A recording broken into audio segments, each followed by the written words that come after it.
I never planned to come out to my father. Especially not drunk.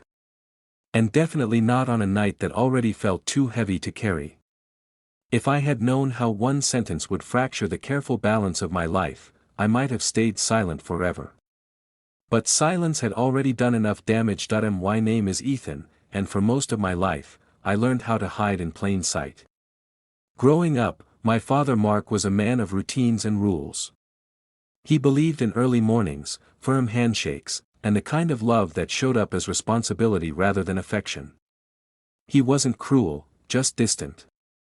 In our house, emotions were treated like clutter, unnecessary and best kept out of sight. I learned early that approval came from being dependable, not from being honest. By my mid-20s, I had built a version of myself that fit neatly into the world my father understood. I had a steady job, polite manners, and a girlfriend named Sophia. Sophia was kind in a quiet way. She laughed easily, remembered birthdays, and believed in the future we talked about as if it were already scheduled. Being with her felt safe. Normal. And that was the problem. With Sophia, I was present but incomplete, offering a version of love that never asked too much because I couldn't give more. I told myself it was enough. I told myself that wanting more didn't make sense when I already had something good. But denial has a way of sharpening desire instead of dulling it. I met Liam on an ordinary afternoon that should have meant nothing. He was warm where I was guarded, curious where I was cautious. Our conversation started small, work, music, plans for the weekend, but there was an ease between us that unsettled me. With Liam, I didn't have to edit myself mid-sentence. He noticed the pauses I always filled and didn't rush me past them. What began as friendship slipped quietly into something deeper, not with a dramatic moment, but with a realization I tried to ignore that I didn't cheat on Sophia in the way people imagine. There were no secret hotel rooms or reckless nights. But infidelity doesn't always announce itself loudly. Sometimes it grows in the space where honesty should be. I shared thoughts with Liam that I never shared with Sophia. I laughed more freely. I felt seen. And every time I went home, the guilt followed me like a shadow I refused to turn toward. The pressure of living two lives wore me down. At work, I was distracted.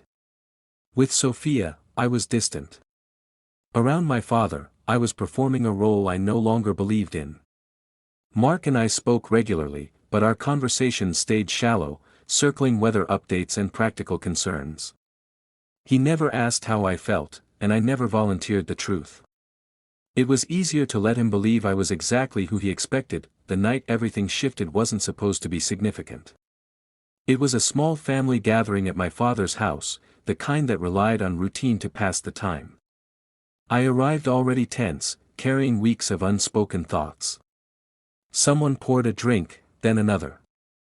Alcohol softened the edges I kept sharp on purpose. Each sip loosened the discipline I had relied on for years. As the evening thinned out, the house grew quiet. Dishes were stacked. Lights dimmed. It was just Mark and me, sitting across from each other in the living room, the space between us filled with things we never said. I could feel the truth pressing against my chest, demanding air. The alcohol didn't create the honesty, it only removed the last barrier holding it back. Mark looked at me then, really looked, as if noticing something he'd missed for years. "You've been different lately," he said, not accusing, just observant. The concern in his voice startled me more than anger would have done. I opened my mouth to deflect, to offer a safe explanation. Instead, the words tangled, heavy and reckless. My heart pounded as I realized I was standing at the edge of a confession I had avoided my entire life. I wish I could say I chose the moment. I didn't. The moment chose me.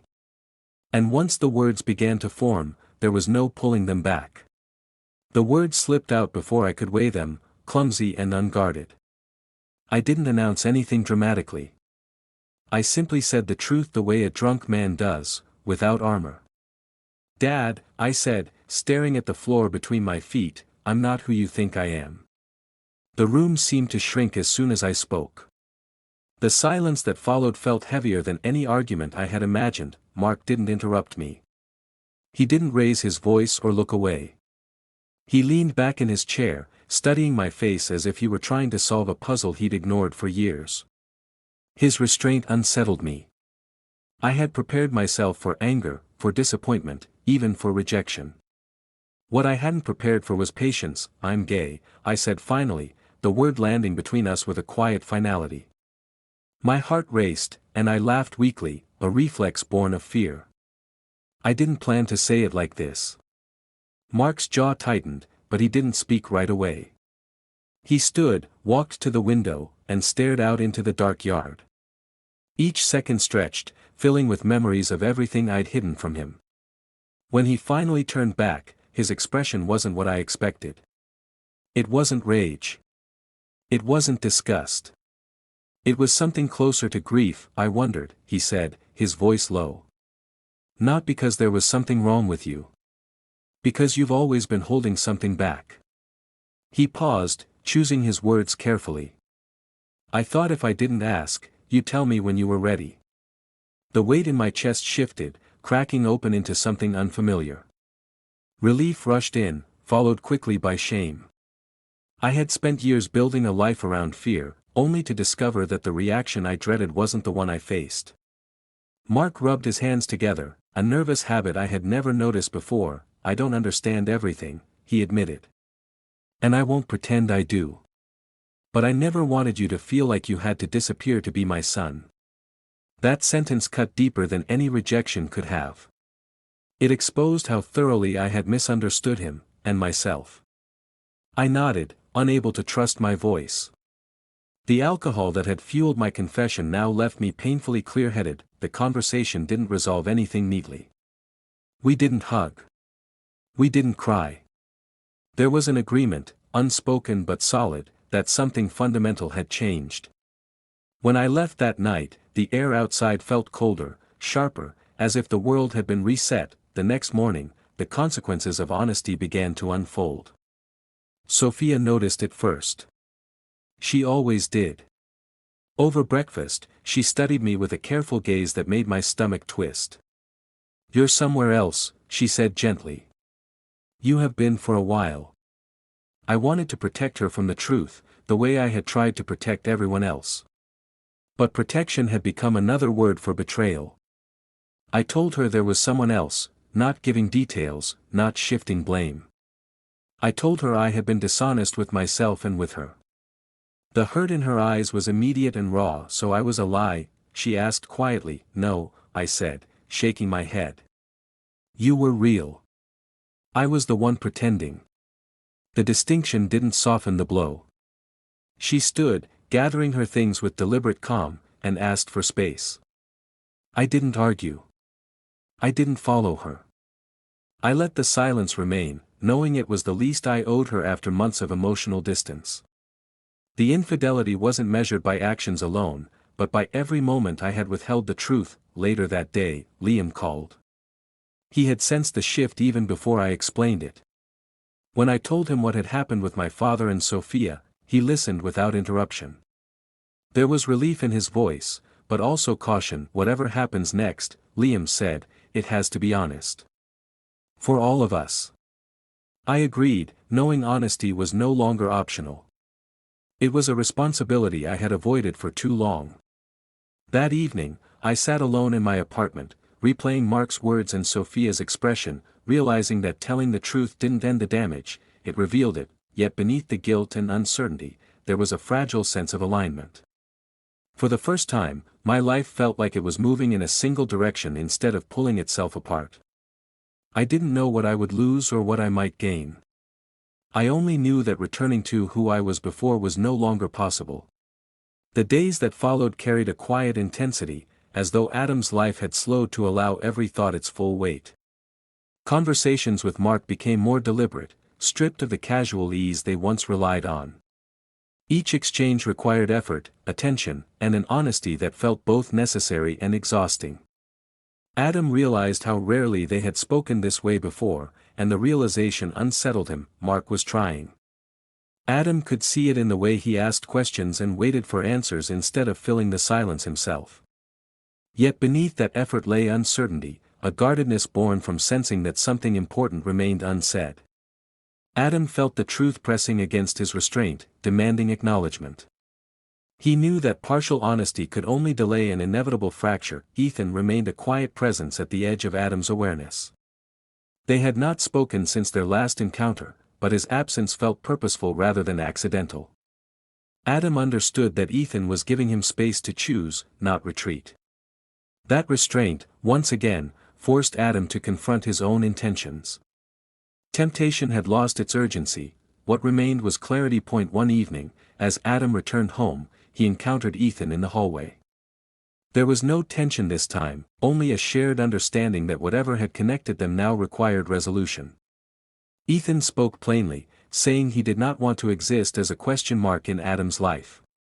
He respected Adam enough to step back unless invited forward with certainty. Adam appreciated the honesty, even as it sharpened the conflict inside him.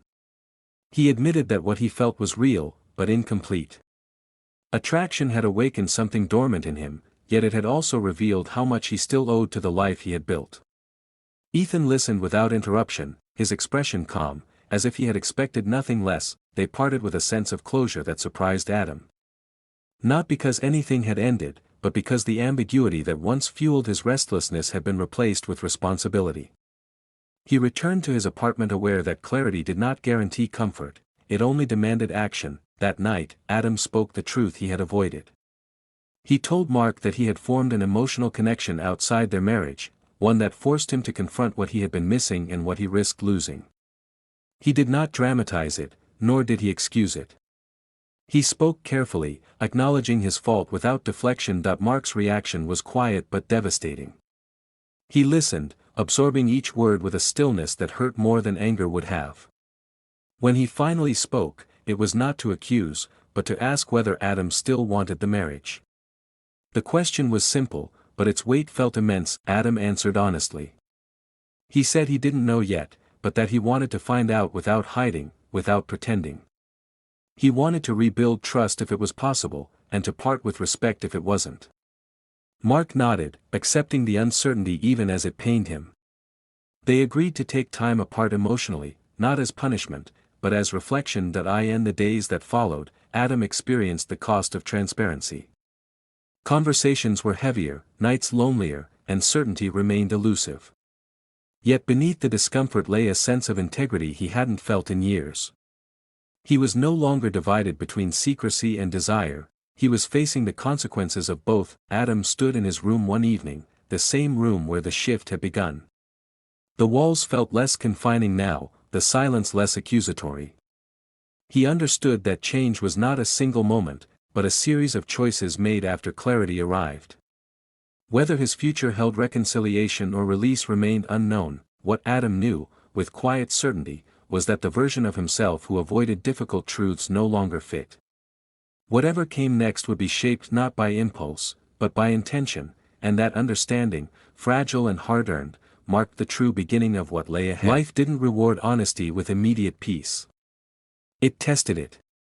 The calm that followed my confessions was fragile, easily disturbed by memory and doubt. I learned that telling the truth is not an ending, it's an invitation to live differently every day after. Liam and I began again on clearer ground. Without secrecy, our conversations deepened but slowed. We spoke about expectations, about the damage caused when desire outruns integrity. I admitted how easily I had used silence to protect myself at the expense of others. Liam didn't excuse it, and that mattered. Trust, we agreed, would be built deliberately or not at all. At work and in public spaces, I felt exposed in a way I hadn't anticipated. Not because people knew, but because I knew. Every interaction carried the question of whether I was being genuine or just comfortable. I started choosing honesty in small ways, declining assumptions, correcting pronouns in conversations that weren't hostile but careless. Each choice felt minor, yet together they reshaped how I moved through the world. Why Father's presence became steadier. Mark didn't suddenly become expressive, but he became attentive. He called more often. He asked about my day and listened to the answer. Once, he stumbled over words, trying to explain a concern he didn't fully understand. Instead of retreating, he stayed in the conversation. That effort mattered more than eloquence. One afternoon, Mark admitted something that surprised me. I was afraid, he said, staring at his hands. Not of who you are. Of how much I didn't know you. The confession reframed our past. It didn't absolve the distance between us, but it named it. We were no longer pretending it hadn't existed. Sophia remained a quiet absence. I didn't reach out again, respecting the boundary she set. Some stories don't resolve with reconciliation, they resolve with accountability. I carried the lesson forward, letting it inform how I showed up with others. Infidelity, I realized, isn't only about crossing lines, it's about avoiding them until they disappeared. As time passed, the memory of that night softened but never faded. I replayed the moment often, the way my voice shook, the way Mark paused before answering. I understood now that shock doesn't always arrive as anger. Sometimes it arrives as recognition. The kind that forces everyone involved to see the truth they've been circling. There were still moments of fear. Family gatherings where I measured my words. New acquaintances whose assumptions reminded me of how easily people simplify each other. But fear no longer dictated my choices. It informed them, sharpened them, and then stepped aside. One evening, Liam and I sat together without speaking, the silence comfortable rather than charged. I don't want a life built on relief, he said finally. I want one built on intention. I agreed. Relief fades. Intention endures. Looking ahead, I didn't imagine a perfect future. I imagined a present where honesty was practiced, not promised. Where mistakes were addressed early instead of buried. Where love wasn't split between versions of myself competing for survival. If there was a lesson in how everything unfolded, it wasn't that coming out fixes what secrecy breaks. It was that truth changes the shape of responsibility. It asks more of you, not less. It demands consistency when convenience would be easier. The night I came out to my father while drunk will always feel reckless in hindsight. But it was also the moment the performance ended. What followed, awkward conversations, painful goodbyes, cautious beginnings, was real life finally catching up to me. I don't know where this story ultimately leads. What I know is that I no longer measure safety by how well I can hide. I measure it by how honestly I can stand in front of the people I love. And that, more than anything, is what continues to change everything.